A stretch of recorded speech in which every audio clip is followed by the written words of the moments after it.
đây đi đó kia vậy tớ là đi cứ nơi khẹt đi mà đón tiền đây này đó kia hiền phơi phong hay co hiền phơi phong thì sao tới ngàyนี้គឺជាថ្ងៃណាណោះឡើងជ្រុញហើយ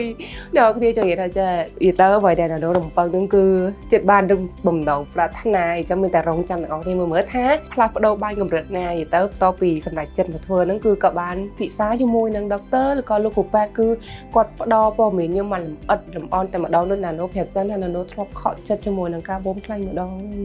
អញ្ចឹងហើយម្ដងនេះរំពឹងទៅដល់លោកគ្រូពេទ្យជាមួយនឹងខាង KD ហើយមួយទៀតអ្នកនរគ្នាមកនឹងសម្រាប់ចិត្តធ្វើហ្នឹងណាពិសាជាមួយលោកគ្រូពេទ្យហើយពិសាជាមួយនឹងពិសីទៀតព្រោះពិសីក៏គាត់ទៅធ្វើដែរអញ្ចឹងឃើញរៀងគាត់ស្អាតណាស្អាតខ្លាំងមែនតើអញ្ចឹងមានតែប្រាប់បង KD បងណាត់ញ៉ៃខ្ញុំព្រាមមកខ្ញុំចង់ធ្វើខ្លាំងចាំមើលថាណានោះនឹងបានរៀងរបៀបមិនទេសារតែអ្នកនេះប្រកាសជាឃើញថាណានោះជាបវរញ៉ារៀងអត់ស្អាតទេត្រូវទេចង់ថាហ្នឹងជាមួយគេបែកឲ្យមើលរៀងគេមិនបាយ